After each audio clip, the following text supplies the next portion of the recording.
Well, first, Donald Trump spoke for an hour and a half with Vladimir Putin. Then the American president spoke for an hour with Volodymyr Zelenskyy. Now, to discuss the latest developments on Ukraine and what they could mean for achieving peace and security, I'm joined by Mark Toth, the national security and foreign policy expert. Thank you so much for being with us here this evening. Now, Mark, my first question to you here. Now, does this to you look like a potential breakthrough in the mediation process ahead? I mean, what signals are we getting from these talks that could actually indicate success or the opposite, failure? Diana, thanks for having me. I think it's representative of a shift that, frankly, some of us missed. I think we thought there was some stages to come before we got to this point.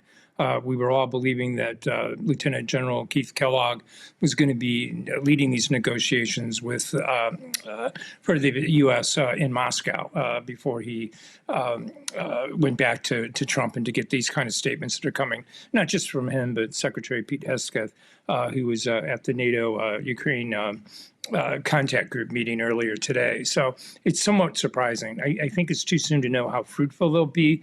But at the same time, I think we also need to be careful that there seems to be a calculation that's changed here. Notably, in the Truth Social post that Trump did, Keith Kellogg's name was missing, and it was replaced by Steve Witkoff, who's Trump's Mideast envoy, and he's the one that just was in Moscow to get the release of the U.S. Citizen there. And so that's telling, because Keith Witkoff is more of an economic kind of guy, whereas Kellogg is more of a, comes from a military background. So it tells me the calculus, at least early on in this, is that Trump is looking at this as an economic kind of negotiation versus a military one. And I think that may be a potential mistake, but time will tell. That was definitely one of my questions to you, is whether you think that this could lead to a new phase of negotiation, or was it actually Trump's sort of a part of geopolitical or broader strategy?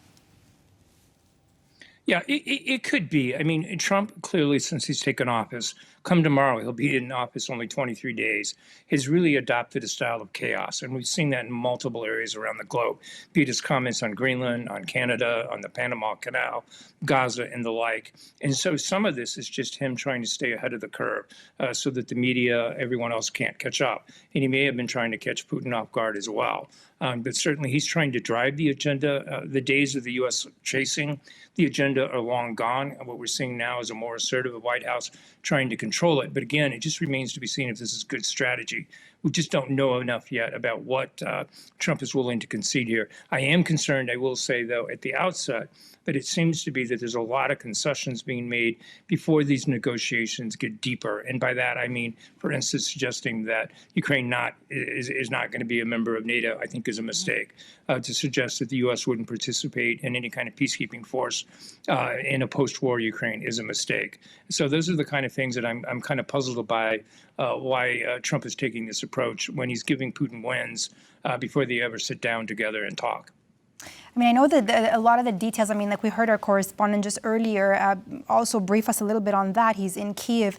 But what do you think? I mean, do we know, even though that it may be under wraps, a little bit more detail as what the likely outcomes of these conversations might be? I mean, what do you think both Putin and Zelenskyy are hoping to achieve, sort of speak? Right. Yeah. We often talk, as I mentioned in TVP World yesterday, we often talk in military terms about setting conditions on the battlefield. And I think what you're seeing here on both sides is the attempt to set conditions for the negotiating table.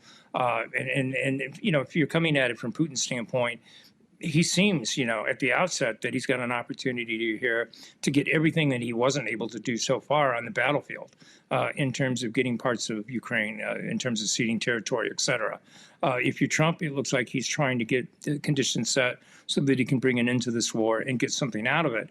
But Ukraine has cards to play too, and I think the conditions that we'll see them setting. You said something Mark, you said something very interesting there. So what does he want out of it? What does Trump want out of this? I mean, we see what's going on with, the statements that he's made about Gaza in the past week. And so now if we focus on Ukraine here, what does he want out of this one?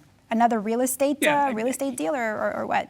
Yeah, no, Trump thinks in terms of economics. You're right to stop and point this out. He views the $500 billion rare earth mineral deal, as your correspondent noted, and as you noted yourself, Scott Bessent, the U.S. Secretary, was there in Ukraine to negotiate that. So that's one thing that he wants out of it. He also wants the drain to stop in terms of, on a military side from the U.S., because he's surrounded by China hawks in his administration. They want to pivot. I'm just not sure this is the best way to pivot. But having said that, the one card that Ukraine can play still is its rare earth mineral thing. And so, Trump may be wanting to concede more than Ukraine is willing to give. And one of the things that Ukraine has leverage with is saying to Trump, all right, we've got $11.5 trillion worth of rare earth minerals.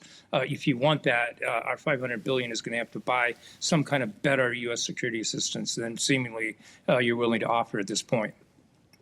Thank you so much, Mark Toth, national security and foreign policy expert, for all your insight here on this breaking news this evening. Thanks so much for being with us here on TVP World. Great. Always a pleasure, Diana. Thank you.